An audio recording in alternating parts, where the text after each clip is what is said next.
Amigos del Universal, bienvenidos a este nuevo encuentro informativo. Hoy es lunes 15 de julio del año 2013. Como siempre, les recordamos que su participación es muy importante para nosotros. Puede hacerlo a través de cualquiera de nuestras plataformas. Si está en eluniversal.com, basta con estar registrado en nuestro site para poder comentar las informaciones que allí publicamos. Si lo hace a través del Facebook, igualmente puede comentar estas informaciones, facebook.com/eluniversal, e incluso puede compartirlas con sus amigos en esta red social. En Twitter, nuestra cuenta principal, @eluniversal.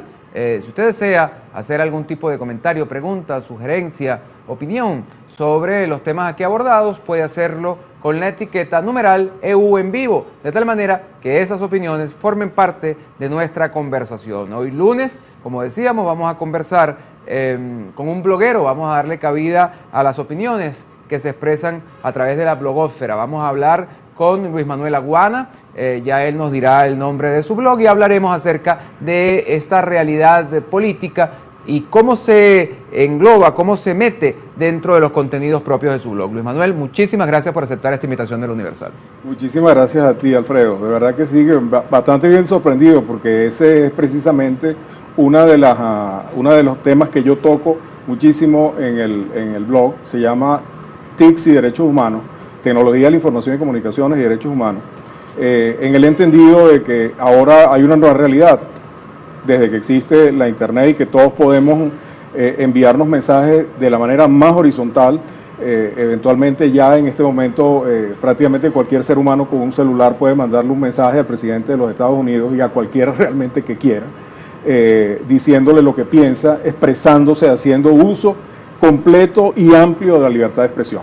Entonces, esto me satisface muchísimo que en primer lugar se esté, como quien dice, concretando, y este programa precisamente no es más nada que la concreción de ese sueño y de esa voluntad.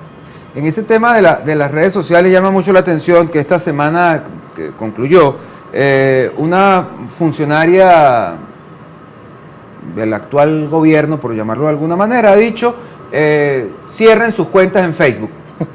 Cierren sus cuentas de Facebook. Pero por otro lado, Enrique Capriles ha dicho: sálganse del Twitter, vayan más bien a la calle a pasear. Claro, en contextos distintos, pero casi se pudiera creer que es demeritando la fuerza que pudiera tener las redes sociales. ¿Cuál es la impresión que tiene Luis Manuel Aguana respecto a eso? Bueno, mira, el asunto de las redes sociales en este momento no es más que un complemento de la presencia de las personas y de la comunicación de las personas.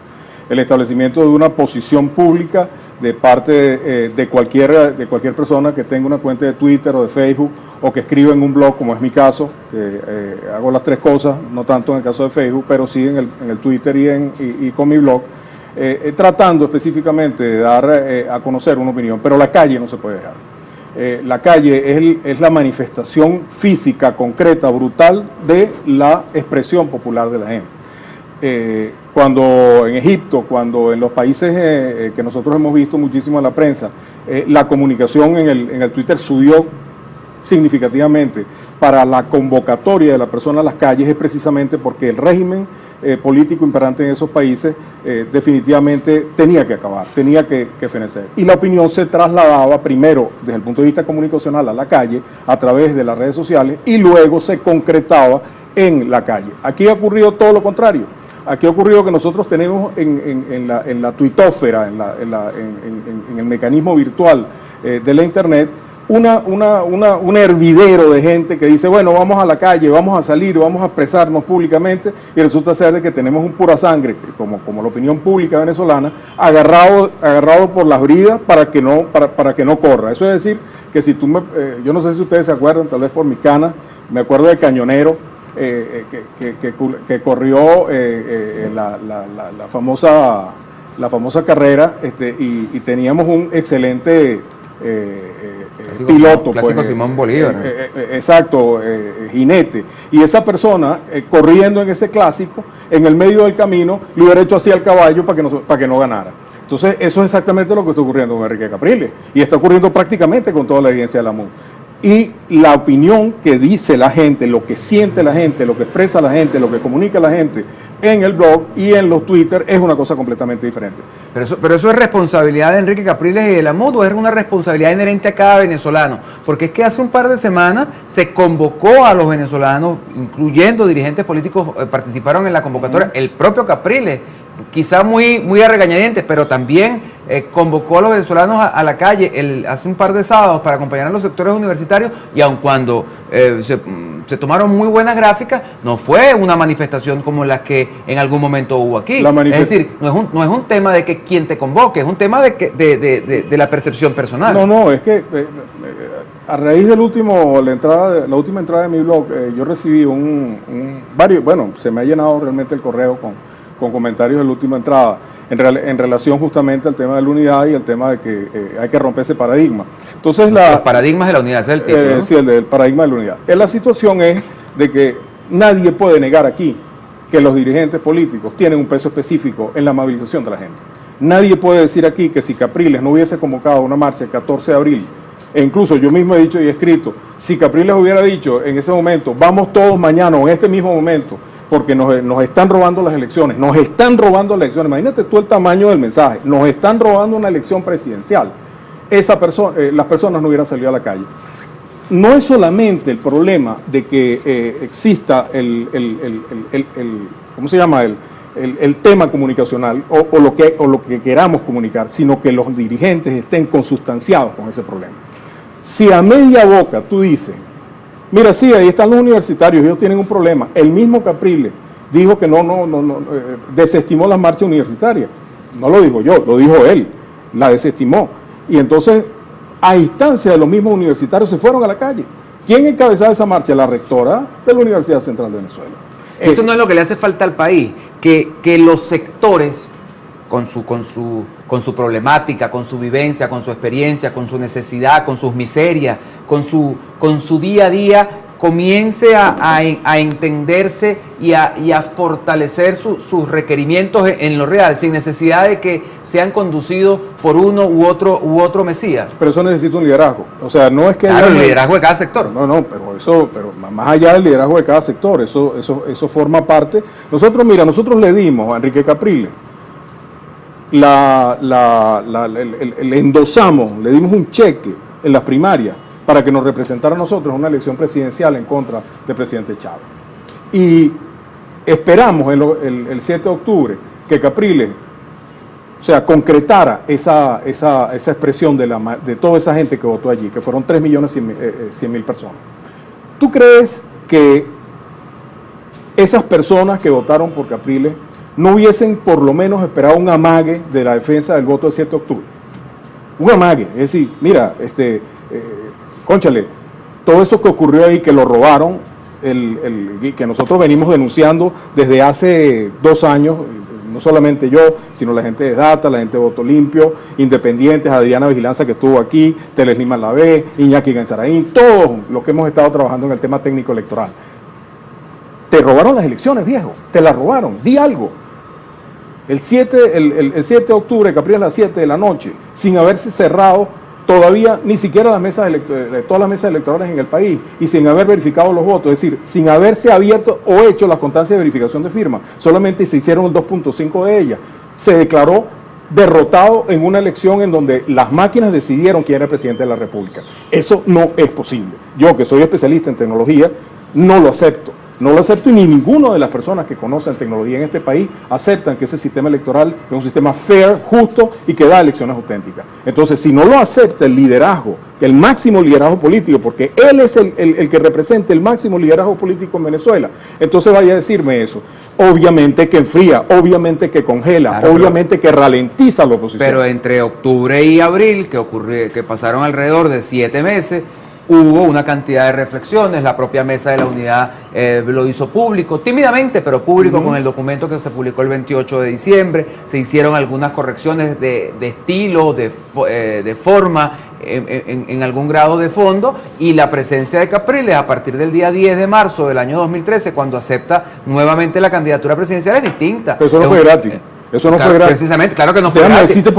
Por supuesto que no fue gratis, Ajá. pero evidencia buena parte de las críticas que se realizaron por grupos como los que usted menciona y otros tantos, que marcaron en la dinámica de la política venezolana una necesidad de mayor confrontación, de mayor fortaleza y de asumir un liderazgo mucho más regio, y eso de alguna manera capitalizó. Pero lo enfrió, lamentablemente, y no sé cuáles son las razones, y por eso es que lo llamo de verdad, y eso lo puedo decir abiertamente porque lo he escrito, no solamente ahorita, sino desde hace 1 año, 2 años, que son colaboracionistas. ¿Por qué son colaboracionistas? Y eso pueden perfectamente leerlo en los libros, que si el general de Gaulle no se hubiera ido como se fue de Francia, diciendo, señores, aquí no se puede hacer la oposición que se requería en este país para que realmente lo podamos liberar, y se quedó la gente que firmaron el armisticio en Vichy,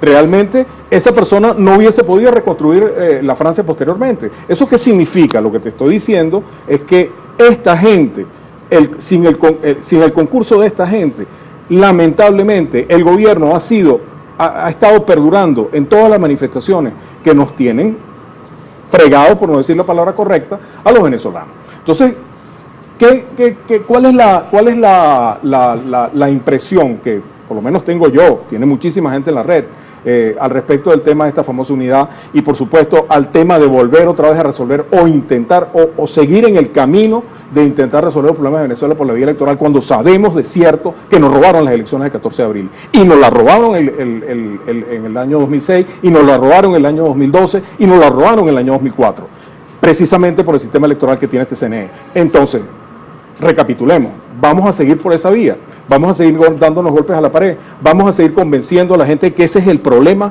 que realmente va a salir, nos va a resolver el gravísimo tema de los cubanos, el gravísimo tema de la escasez, el gravísimo tema de la situación económica del país. Y hay una situación distinta a la vía electoral que funciona, porque las que se aplicaron, por ejemplo, en el año 2005, dieron un resultado que sencillamente no nos ha conducido hasta donde estamos. Sí, la hay, yo he escrito eso. Al principio, te voy a hacer una recapitulación, porque como me presentaste como bloguero, y de hecho así lo soy, yo comencé este blog que tiene que ver con derechos humanos y tecnología, precisamente estudiando el tema tecnológico y cuál es su aplicación o cuál es la afectación de los derechos humanos por el uso de la tecnología de la información, y caí en el tema electoral. Primero con el tema del censo y luego con el tema electoral. Y me di cuenta que eventualmente el venezolano está sometido por una sistematización electoral, no solamente desde el punto de vista tecnológico, sino desde el punto de vista institucional, desde el punto de vista legal, desde el punto de vista de quien maneja la cosa. Y bueno, me fui adentrando en el tema electoral y caí en esto. Pero después de reunirme con políticos, porque no solamente yo me reuní con políticos, nos reunimos todos esos que te mencioné, y a ver, esta gente sabe, nos vemos las caras, esta gente sabe de verdad que le están robando las elecciones. Esta gente sabe que existe un sistema, e incluso la gente del Grupo La Colina, que es la gente que les cuida el voto internamente a los venezolanos y son representantes de los partidos políticos ante el CNE, lo sabe que la captahuellas que utilizaron en las últimas 2 elecciones y que están pegadas en la máquina de votación, amedrenta a la gente, aun cuando de rodillas nos digan que las personas pueden votar libremente. Entonces, cuando tú llegas a esa conclusión, digo, mira, por este lado no va el tema, no, de verdad, o sea, esta gente sabe que le están robando los votos y como consecuencia de eso, conectan esa situación. Entonces, bueno, una persona que dice, oye, vamos a pensar realmente. ¿Usted de verdad cree que los sectores políticos venezolanos distintos al oficialismo conectan la realidad que estamos viviendo? O sea, a ellos les parece chévere que los persigan judicialmente, que los encarcelen cuando los encarcelan. Yo no sé si les parece chévere que les inventen juicio. Alfredo, no sé si les parece chévere que los persigan. No sé si les parece chévere. Lo que sí te digo es de que ahí hay un problema que hay que resolver. Nos están robando los votos cada vez que vamos por unas elecciones. Eso es un tema ya técnicamente probado. yo no sé si Adriana Vigilancia aquí, bueno, porque vi tu programa, por cierto, y que Adriana te mostró la revista Statistical Science. Sí, yo no puedo decirle a los venezolanos, lean Statistical Science. Yo me he dedicado en mi blog a tratar de desmenuzar porque eso es ¿cómo se llama? Es un atracón técnico. Eso hay que sentarse a explicárselo bien a la gente, explicarle que definitivamente está probado científica y matemáticamente que eso es así, que es verdad, que nos robaron las elecciones. Entonces, si tú se lo dices a la gente que tiene cierto nivel, a los políticos, yo no quiero decir aquí nombres de ninguna naturaleza, pero nos hemos reunido con una gran importante cantidad de ellos, y te digan, no, nosotros no creemos en eso. Entonces tú dices, bueno, mira, yo te voy a decir lo siguiente, yo voy a dar una anécdota que también la conté en mi blog en una oportunidad, en la cual, para Virginia Betancourt, la hija de Rómulo Betancourt, ella era presidenta de la Biblioteca Nacional, ¿ok? Una persona respetadísima en el ámbito. Y en una reunión en donde estuvo presente, yo fui consultor de la Organización de Estados Americanos en el CONICI hace como 25 o 30 años, en el área de información científica y tecnológica. Entonces, la directora de información científica y tecnológica se sienta al lado de Virginia Betancourt y Virginia le dice, sabes que tú tienes allí un director, una persona que se está cogiendo unos reales. Eso dicho, ojo, enfrente de un montón de gente, o sea, no estamos hablando de que eso fue personal, no, es una reunión abierta. Y yo me entero por otro director, sabes que esa persona se está cogiendo unos reales, o tú estás metido en el guiso, o, ya que esto es público, yo no quiero decirlo de una manera grotesca como se expresó ahí, pero tú tienes una cosa con el negro. Entonces, escoge cuál de las dos es, o una o la otra.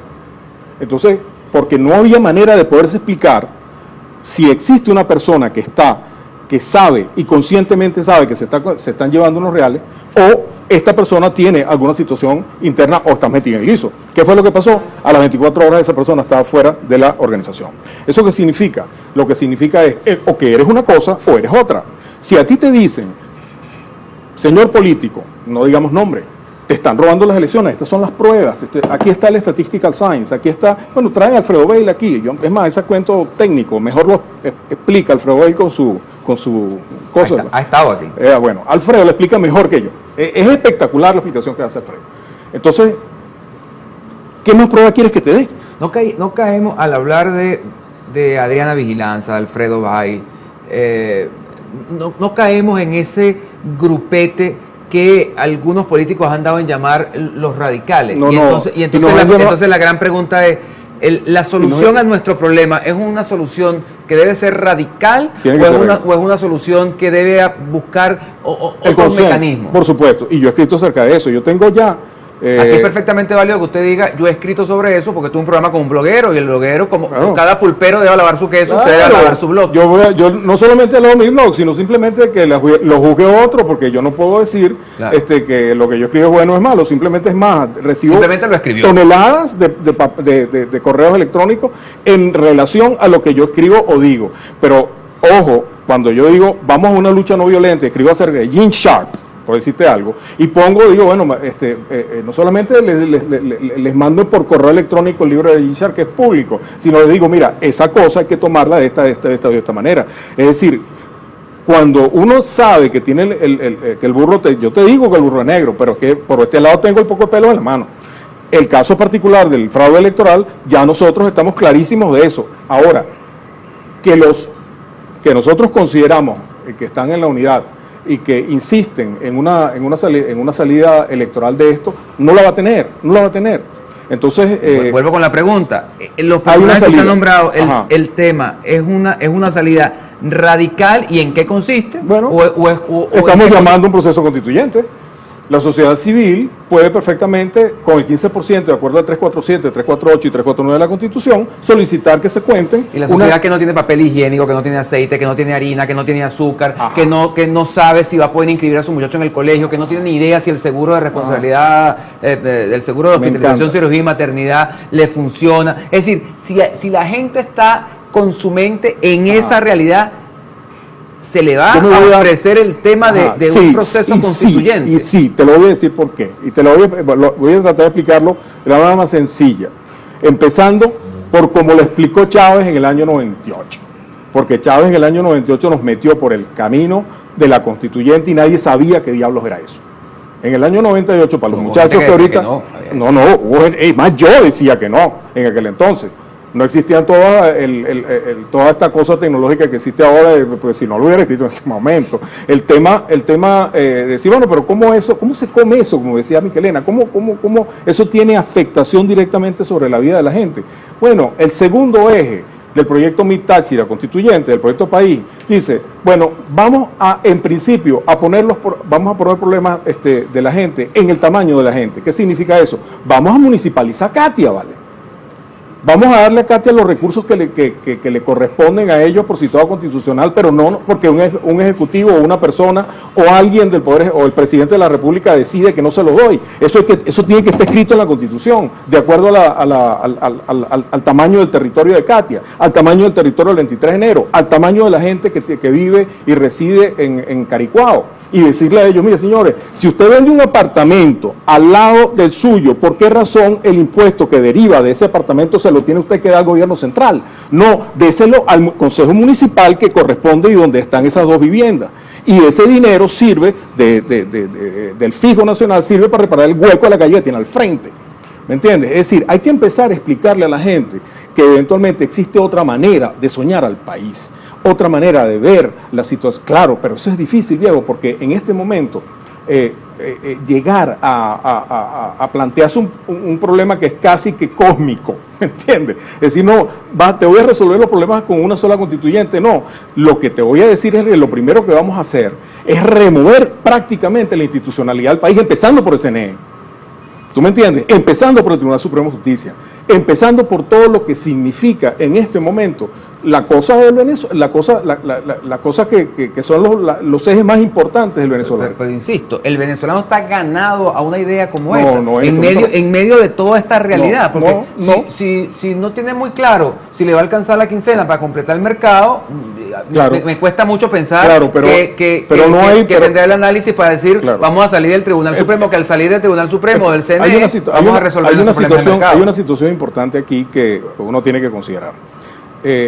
Y esa es responsabilidad del liderazgo político, vamos a hablar claro, que es, tú tienes que separar lo que es importante de lo que es urgente, ¿ok? Hay que urgentemente resolver el problema de la situación económica del país, que tú tengas papel toalé en tu casa, eso es un problema ya. Claro, tú cuando hay un planteamiento de cambio gubernamental, siempre los partidos políticos se plantean que vamos a hacer el primeros 100 días. Te cuento, o sea, yo que soy coordinador general de AC Familia Metro, en el tema, a nosotros que nos preguntaron, señores, ¿qué es lo que hay que hacer en el metro los primeros 100 días? No tenían ni idea de cuál es la estructura organizativa del metro, viejo. Y te estoy hablando de los partidos políticos, de lo que han hecho estos bárbaros dentro del metro de Caracas. No lo saben. Y eso es lo que a mí me enerva. Y perdóname, es decir, la gente que es responsable de saber lo que pasa en el país no lo sabe. Lo debo saber yo, que estoy en AC Familia Metro, que fundó una cosa que para defender los derechos políticos de la gente que votaron ahí en el 2002 y que nos fuimos para la Plaza Altamira. No, yo no lo debo saber, lo debe saber la gente que se le dio la responsabilidad para eso, la gente que votó por ellos. Esos tipos cobran en la Asamblea Nacional. Yo no cobro, viejo. Yo tengo mi responsabilidad privada, pero soy una persona que piensa y pone las cosas en la red. Eso es lo que justamente la gente quiere, la gente exige de estas personas que nosotros votamos por él, respuesta, no solamente de ahora, que haya papel toalé, sino también del futuro, porque el problema no solamente de ahora, porque está lo urgente, pero también lo importante, y por eso es que te estoy hablando de que este tema constituyente tiene un para atrás y un desarrollo de proyecto tal que no solamente se ocupe de lo urgente, sino también de las cosas que eventualmente nos harán felices como venezolanos en el futuro. ¿Y cómo se plantea ese proceso constituyente en una Venezuela que vivió hace 14 años un proceso constituyente, que constantemente se recuerda ese proceso constituyente, y que bueno, a todas luces, aquello que se vivió en el año 99, más allá de la elaboración de esta Constitución, que ahora prácticamente todo el mundo defiende, pues bueno, no se ha traducido en bienestar, ni en progreso, ni en desarrollo. Porque no fue un contrato, porque la Constitución, como bien dicen los teóricos constitucionalistas, la Constitución es el contrato social de los países. ¿Qué fue lo que pasó en 1998 y 1999? Chávez arrasa, cuando hizo, digo entre comillas arrasa, porque gana con una mayoría del 30 y tantos por ciento, 35, 36%, convoca a una constituyente por encima de lo que decía la Constitución del 61, que tenía sus propios mecanismos para ser modificada, y él le pasa por encima porque el soberano, entre comillas, está por encima de los poderes constituidos de acuerdo a la famosa sentencia de la doctora Cecilia Sosa. Se dice que entonces es así, y vamos a un proceso constituyente y se hace una consulta popular en donde todo el mundo dice, sí, vamos al proceso constituyente de Chávez, y vamos a establecer en ese, porque eso fue muy inteligente por parte de Chávez, y de hecho eso fue lo que refrendó el tema concreto de esa constitución, que ahí se dijo, usted aprueba que el señor Chávez, el presidente de la República, dicte cuáles son las bases, rácata. Se fastidió todo el mundo. ¿Por qué? Porque el señor Chávez le pasó con un ferrocarril por encima a la representación proporcional de las minorías. Y un 52%, con 131 constitucionalistas que debían, constituyentistas, se quedó con 125, habiendo solo tenido el 52%. Y solo 6 constituyentistas representaron el 48% de la población. Ahora dime tú, los venezolanos que nos están oyendo ahorita, si eso es justo. Es decir, ahí hubo un contrato social. No lo hubo. Y eso reventó en abril del 2002. Cuando revienta eso en el 2002, ¿por qué? Porque estamos picados en dos, tenemos dos toletes. El señor que ocupó la presidencia de la República en 1998 y se murió este año, ese señor acabó con esa representación al punto que todavía esta oposición vendida, así mismo como los digo, se lo digo frente al vergüenza, esta oposición vendida no se paró y paralizó este país porque teníamos el 52% de los votos en esa Asamblea Nacional y dejaron abiertamente que el gobierno se quedara con la mayoría. Y todo lo que viene después, ¿yo soy responsable de eso? No, yo no soy responsable, tú tampoco, ni los señores que están ahí tampoco. Son ellos los que están ahí. Entonces, yo voy a tolerar eso. ¿Por qué tengo que tolerar eso? O sea, y entonces, habiendo hecho este análisis, ¿cuál pudiera ser el mecanismo para revertir esa realidad que está allí, pues que la fuerza de los hechos impone? Porque ahí hay una realidad. Volvamos a convocar al constituyente, volvamos a colocar al constituyente. Pero es que para convocar la constituyente, para envolvernos en un proceso constituyente, el país tiene que estar, digamos, consustanciado con los conceptos. En el año 98 usted ha dicho que nadie sabía que era eso, pero todo el mundo fue. Entonces el país se consustanció con un mensaje que pudo haber dicho constituyente, como pudo haber dicho vamos a instaurar una monarquía, como pudo haber dicho vamos a volver al feudalismo, y como el país estaba envuelto en en medio de esa flauta que sonaba, pues seguramente lo hubiera aprobado. Ahora, ¿cómo hacer posible comunicacionalmente, desde el punto de vista de los hechos, desde la perspectiva del liderazgo instaurado o por instaurarse, por crecer, por desarrollarse, cómo hacer que el país se envuelva en un proceso constituyente como el que usted plantea y que, según entiendo, pues son otros los que también están planteando? Claro. Porque no basta, y me perdona, no basta con escribirlo en un blog, no, por supuesto. ni por decirlo a través de unas cuentas de Twitter. Es cómo el país lo entiende, y el país es sus universidades, el país son sus sectores, el país son sus líderes políticos, el país son sus intelectuales. ¿Cómo nos metemos en ese tema? La gente, el liderazgo que entiende que realmente lo que sucedió en 1998 aún todavía no tiene un closure, es decir, no tiene un cierre. ¿Por qué? Porque estamos divididos, necesitamos de nuevo reencontrarnos como venezolanos, necesitamos de nuevo primero conseguir que en un ambiente constituyente volvamos a reconstruir este país, no esa locura de Quino que inventó Merente, porque fue Merente el que inventó el Quino, que reventaron la representación proporcional de la minoría, hicieron lo que les dio la gana y todavía dicen que esa es la mejor constitución del mundo. Yo digo que no es la mejor constitución del mundo. ¿Por qué? Porque no todos nos vemos reflejados allí. Entonces la situación allí es que necesitamos de nuevo volver a eso y reconstruir eso. Lo mejor, si tú me la pones a mí bien sencilla, habría que restaurar la Constitución, la vigencia de la Constitución del 61. Así me digan loco, ¿me entiendes? Y yo escribí acerca de ese tema. ¿Qué pasa cómo se abordaría esto desde el punto de vista del venezolano común? ¿Por qué no se lo plantean entonces los líderes políticos o la gente que eventualmente ha estado trabajando en eso? Diego Orga lo ha hecho. Diego Orga es el único político que ahora lo he oído de Enrique Capriles. Mira, si es posible un proceso constituyente. Ya lo he empezado, digo, Osvaldo Álvarez Paz lo dice todos los días. Entonces, mira, yo no estoy hablando de una cosa loca.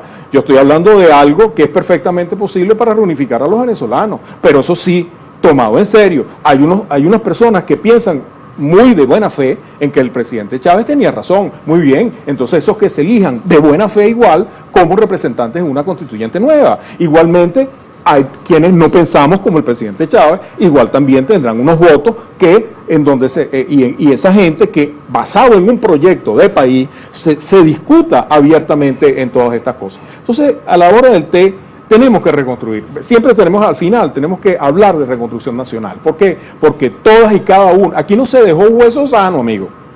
O sea, si usted pasa desde el consejo, ¿cómo se llama? De la alcaldía de Santa Elena y Pire hasta el Tribunal Supremo de Justicia, eso está todo destruido y corrupto. Entonces, bueno, vamos de nuevo de acuerdo como venezolanos, a echarle pichón a eso, como dice Leo Caldera. O sea, vamos a tratar de ver cómo resolver este tema sin olvidar que la urgencia de los problemas de los venezolanos, como el papel toalé, como el aceite, como el azúcar, como la carne y toda la cesta básica, es necesario volverse a poner en la mesa a la gente. Manuel Aguana, se nos terminó el tiempo. Muchísimas gracias por habernos acompañado esta tarde. Esperamos que con esta inauguración de programas con los blogueros del país le demos vida a la presentación de otros venezolanos que tienen mucho que decir distinto a la vocería a la que estamos acostumbrados. Muchísimas gracias a ti. Amigos, hacemos un corte y enseguida estamos de vuelta con más de EUTV.